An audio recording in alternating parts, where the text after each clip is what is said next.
Hello, Sonal ट्रीट्समध्ये तुमचं स्वागत आहे। आज आपण बघणार आहोत सासूबाईंच्या हातचं अख्ख्या लिंबांचं लोणचं। तर याचं साहित्य आहे तिखट, मेथ्या, खडा हिंग, तेल, हळद आणि मीठ आणि 6-7 लिंब घेतली आहेत मी। छोटी बघून घ्यायची आहेत, पिवळी अख्खी लिंब आधी धुवून घ्यायची आहेत। धुवून पुसून स्वच्छ करून घ्यायची लिंब। कोरडी झाल्यावरती अशा प्रकारे ही चिरून घ्यायची आहेत। जसं आपण भरलं वांग करतो ना, तशा प्रकारे चिरायचं आहे लिंबू। 4 पाकळ्या करून घ्यायच्या आहेत। फक्त अगदी खालपर्यंत कट न देता तो जरा बघून द्यायचा आहे की जेणेकरून ज्यामुळे ना ते पूर्ण लिंबाच्या फोडी होणार नाहीत, इथपर्यंत आपल्याला ते लिंबू चिरून घ्यायचं आहे। बघा, असं करायचं आपल्याला। हे 4 पाकळ्या त्याच्या दिसल्या पाहिजेत। आता तेल तापायला ठेवूयात। तेल तापले की त्याच्यात मेथ्या घालून घ्यायच्या आहेत, त्या तळायच्या आहेत आपल्याला। जवळजवळ 50 ग्रॅम मेथ्या आहेत, ते ह्या तळून झाल्या आहेत, काढून घेऊयात। तसाच आपल्याला आता तो खडा हिंग जो आहे तो पण तळून घ्यायचा आहे। याची चव ना जास्त चांगली लागते आपल्या हिंग पावडरपेक्षा। नसेल खडा हिंग तर तुम्ही ती पावडर पण तुम्ही वापरू शकता, पण शक्यतो असा खडा हिंगच वापरा।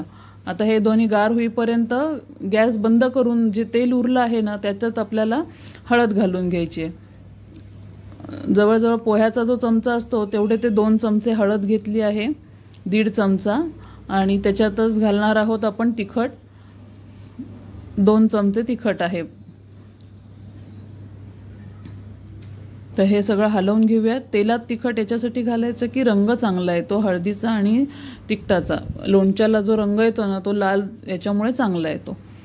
तर हे बंद गॅसमधल्या तेलावर करायचं आहे। हे ते गॅस चालू नाही ठेवायचा, म्हणजे ठसका उठणार नाही आणि ते तिखट पण आपलं जळणार नाही। आता हे मिक्सरमधनं आपण बारीक करून घेऊया। बारीक झाल्यावरती हळद आणि तिखट पण याच्यात मिक्स करायचं आहे आणि आता राहिलं आपलं फक्त मीठ घालायचं। ह्याच्यात जवळजवळ आपण 4-5 चमचे आता हे मीठ घातले, 3 आणि हा 4था चमचा।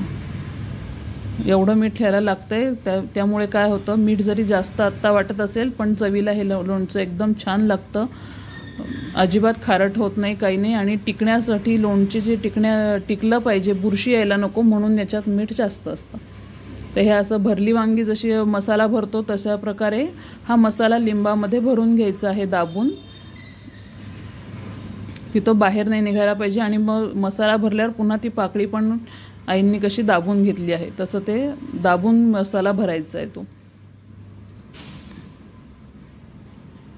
अजून एक लिंबू आपण करून घेऊयात। असा दाबून भरला आहे आणि नंतर ह्या पाकळ्या आहेत ना, ह्या पण अशा जवळ करून घ्यायच्या की ते सुटून मसाला सगळा बाहेर पडणार नाही। अशा प्रकारे आता मी सगळे लिंब भरून घेते आणि भरून झाल्यानंतर तेलाची फोडणी वगैरे काही न घालता वरून आधी बरणीला मीठ लावून घेतलं आहे। असंच आपल्याला ही लिंब बरणीमध्ये भरायची आहेत। थोडंसं मीठ त्याच्यातच ठेवलं आहे आणि आता ही लिंब भरून ठेवून द्यायचं आहे।